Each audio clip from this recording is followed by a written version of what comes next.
किसी के भी रिलीजन को देखकर उससे नफरत मत करिए, क्योंकि ये किसी और का है, उससे तो आपकी कोई दुश्मनी नहीं है। वो उसका सिर्फ रिलीजन अलग है, आप तो उसको ढंग से जानते भी नहीं हैं। सिर्फ एक रिलीजन के दम पे कि वो किसी और भगवान को मानते हैं, उनसे नफरत नहीं करिए।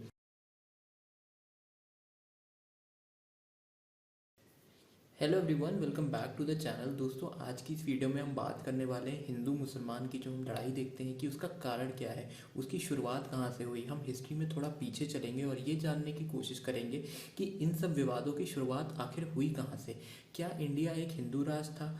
क्या ये मुसलमानों के द्वारा इन्वेड किया गया है? हम इन सारे सवालों के जवाब इस वीडियो में जानने की कोशिश करेंगे।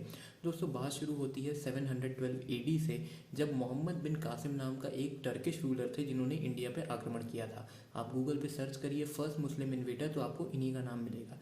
इसके बाद आते हैं महमूद ऑफ गजनी, जिन्होंने सोमनाथ मंदिर पे 25 बार अटैक किया। इनका अटैक काफ़ी सिग्निफिकेंट माना जाता है, क्योंकि सोमनाथ मंदिर जो कि गुजरात में है वो काफ़ी माना हुआ मंदिर है हिंदुओं का। उस पर 25 बार अटैक करना अपने आप में बहुत बड़ी बात मानी जाती है। उसके बाद पृथ्वीराज चौहान की फाइट होती है मोहम्मद गौरी से, जिसमें पृथ्वीराज चौहान हार जाते हैं और वहाँ से एक सिग्निफिकेंट दौर शुरू होता है टर्किश लोगों का, जो कि मिडिल ईस्ट से आए होते हैं इंडिया में। उसके बाद कई सारी डायनेस्टीज आती हैं, लेकिन मैं आपको फास्ट फॉरवर्ड करके ले चलता हूँ 1526 में, जबकि लास्ट मुगल रूलर जो थे बहादुर शाह जफर, वो डिफीट किए जाते हैं। वो अपना थ्रोन छोड़ के भाग जाते हैं और वहाँ से ब्रिटिशर्स ओवरटेक कर लेते हैं। वहाँ से लेके 1947 तक हम ब्रिटिश रूल के अंदर रहते हैं। उसके बाद हमको इंडिपेंडेंस मिल जाती है, लेकिन उसके बीच में ही जो लड़ाई हम आज देखते हैं वो उस बीच में ही, जब तक ब्रिटिशर्स रहे, वहीं पे उसकी नींव रख दी गई थी।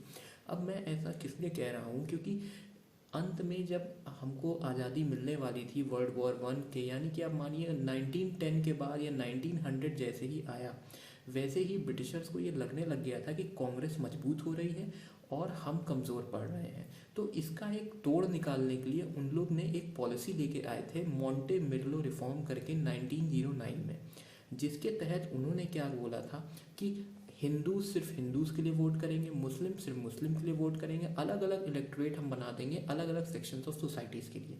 यहाँ पे जो आप डिवीज़न देख रहे हैं, यही डिवीज़न आगे पाकिस्तान बनाता है। तो दोस्तों, ये जो फूट डाली गई, क्योंकि मोहम्मद अली जिन्ना और महात्मा गांधी दो बड़े लीडर्स थे हिंदू और मुस्लिम साइड के, इन दोनों लीडर्स को डिवाइड करने के लिए मॉन्टे मिर्लो रिफॉर्म लाया गया था। इसके थ्रू ये काफ़ी हद तक कामयाब हुए, इसका काफ़ी अपोज हुआ। उसके बाद 1919 में, उसके बाद 1935 में दो और ऐसे ही रिफॉर्म्स लेके आए गए, जिन्होंने गवर्नमेंट की स्ट्रक्चरिंग डिफाइन करी कि कैसे इलेक्शन होंगे, कैसे गवर्नमेंट बनेगी, क्या उसके डिविजन्स होंगे। इन्हीं चीज़ों का फ़ायदा उठाकर एक चौधरी रहमत अली नाम के एक व्यक्ति थे, जिन्होंने पाकिस्तान के नाम की चर्चा रखी और बाद में मुस्लिम लीग ने पाकिस्तान की एक डिमांड रखी कि हम मुस्लिम देश एक अलग चाहते हैं। लेकिन दोस्तों, ये जो फूट डालने का काम है ये किया था अंग्रेज़ों ने। उसके बाद कई सारे इवेंट्स हुए, जब बंटवारा हो रहा था तब भी इसी मुद्दे पे हुआ कि मुस्लिम मेजॉरिटी पाकिस्तान में रहेगी, हिंदू मेजॉरिटी इंडिया में रहेगी। लेकिन आप देखिए, हिंदू मुस्लिम दो ही रिलीजन नहीं है, सिख भी हैं, क्रिश्चियन भी हैं, बहुत सारे रिलीजन, लेकिन सिर्फ ये दो धर्म ही क्यों आते हैं? क्यों?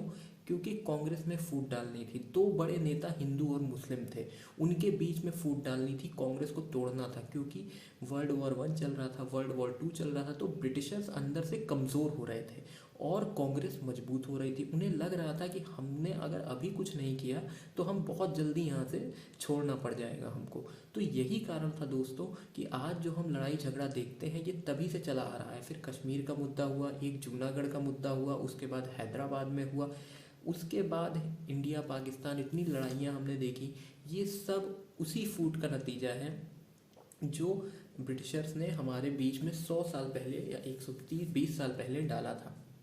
इसके मैं आपको बहुत ही प्राइम एग्जांपल दूं तो एक महाराणा प्रताप और अकबर के बीच में लड़ाई हुई थी, जिसको हम कहते हैं बैटल ऑफ हल्दी घाटी। उस लड़ाई में शायद आप में से कई लोगों को नहीं पता होगा कि अकबर के जो कमांडर इन चीफ थे वो एक मुस्लिम थे, और महाराणा प्रताप के जो कमांडर इन चीफ थे वो एक अकबर के कमांडर इन चीफ एक हिंदू थे और महाराणा प्रताप के कमांडर इन चीफ एक मुस्लिम थे। तो इतिहास में अगर हम पीछे जाते हैं तो हाँ, हम पे अटैक हुए। इतिहास में आप कभी भी पीछे जाइए, आपको कहीं ऐसा देखने को नहीं मिलेगा कि इन दो गुटों के बीच में लड़ाई है, कि आप कहीं से ये नहीं निकाल सकते कि ये लड़ाई एक्चुअली में शुरू कहाँ से हुई। लेकिन हाँ, अगर हमारे पास कोई रिटन प्रूफ है तो वो है ब्रिटिशर्स का मॉन्टे मिलो रिफॉर्म, जो कि 1909 में आया था। उसके बाद कई सारे रिफॉर्म्स हैं, मैं उनको स्क्रीन पे डाल दूंगा, आप पढ़ सकते हैं। इसी की वजह से आज हम एक दूसरे के खून के प्यासे हो जाते हैं, सिर्फ एक रिलीजन के टर्म पे हम एक दूसरे से नफरत करते हैं। तो इस वीडियो को बनाने से मेरा सिर्फ एक ही मकसद है कि किसी के रिलीजन को देख के उससे नफरत मत करिए, चाहे वो हिंदू हो, चाहे वो मुसलमान हो, चाहे वो सिख हो, चाहे वो ईसाई हो, चाहे वो जैन हो, चाहे वो बुद्ध हो। किसी के भी रिलीजन को देख कर उससे नफरत मत करिए, क्योंकि ये किसी और का है, उससे तो आपकी कोई दुश्मनी नहीं है। वो उसका सिर्फ रिलीजन अलग है, आप तो उसको ढंग से जानते भी नहीं है। सिर्फ एक रिलीजन के दम पे कि वो किसी और भगवान को मानते हैं, उनसे नफरत नहीं करिए। होप आपको ये बात समझ में आई होगी, वीडियो कुछ इन्फॉर्मेटिव लगी होगी, कुछ सीखने को मिला होगा। अगर ऐसा है तो चैनल को सब्सक्राइब कर लीजिए, बेल नोटिफिकेशन को क्लिक कर लीजिए और कमेंट करके एक ज़रूर चाहिए कि आपको ये बात कैसी लगी और आप इसके बारे में क्या सोचते हैं। मैं आपसे मिलूंगा नेक्स्ट वीडियो में, तब तक के लिए गुड बाय, टेक केयर।